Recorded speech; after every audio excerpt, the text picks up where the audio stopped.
Everybody, hope that you're all having an amazing day. My shirt is wrinkled because I'm at home. Don't cover me in the comments. But we are here in my garage, and I'm going to talk to you today about my canning supplies because I've been getting comments on my canning supplies. So I'm going to show you the things that I use to can with. So let's start with jars. I buy my jars. I buy cheap jars. They're not expensive. And these are the mainstay jars out of Walmart. Now, these are the pint jars, but I also get the larger one. I get the quart size, and I also get the half pint jars, okay? I also buy, this is my favorite, it's called Dow Zone. This is where I do all my lids. So my lids in jars, I buy them from this company. I haven't had an issue with them, so I like them for my lids. I also like 4 jars, but they can be expensive, so if you don't catch them on a good sale, this is normally my go-to Dow Zone, and I get these off Amazon. Okay, so the next thing I want to show you is my first ever canner. This is my water bath canner. Again, I got this from Walmart. It's nothing fancy. Girl, why is it full of jars? Anywho, it's nothing fancy, but I do have, this is what I use for water bath canning. Now, it does come with this little ring thing, so you can pull it up, sit your jars in it, lower it. But this is my first ever canner. This is what I've always used to can, and I just started pressure canning last year, and I really enjoyed it. But yeah, so I've always water bath canned because everything that I was doing at first, you only needed a water bath canner to do it. Okay, so the next thing that I want to show you all is my actual pressure canner. So this pressure canner is made by Presto. I got this out of Walmart. Again, I'm not trying to spend $400 on a pressure canner. I don't have that kind of money to just throw away on a canner, so I try to use to go with something that's more efficient. It's only 3 of us in the house, but I do share. I live in North Carolina, but my sisters live in Georgia. My mom lives in South Carolina. I have friends here, so I do share when I make things. But this is my pressure canner. Okay, so this canner. Someone asked me about how it works. So there is, your weight goes here, and then this knob right here is what you want to look for when you are pressure canning. This will let you know when it's ready. It will pop up, and when you turn the stove off after your time has gone down, and once this goes down, you can take the pounds of the weight off, and then you can open it, and it's good to go.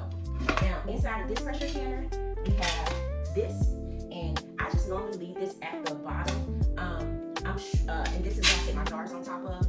Now, for some reason in my mind, it came with something else so I could sit like more stacked jars. I just don't know where it's at right now. But yeah, so this is my pressure canner, and this is what I use for pressure canning. Okay, lastly, I'm going to show you some of the supplies that I use for canning. So I do a lot of pickling. So you need a pickling spice. Okay, so this is a pickling spice that I use. Again, Walmart. Now, I'm going to show y'all. I do tomato sauce, a lot of tomato stuff, and I use citric acid. Now, I'm not gonna lie, I use citric acid, but I still put lemon juice in mine because what I'm not trying to do is do all that work and then I have issues. So let's just be very clear on that. This is a huge one. This is canning salt. It's pickling and canning salt, but when people say, oh, add a teaspoon of salt, this is what I use. This is canning salt, and this is what I put in my jars when the salt is needed for your canning supplies. So this is a huge one. You definitely want to invest in canning salt. You cannot use the regular iodine salt or anything like that. You have to use canning salt. This is needed. This is, you put this inside your jars, and you can ladle everything in here so that you don't make a mess. You definitely want to invest in one of these. You can usually buy these supplies in like a group.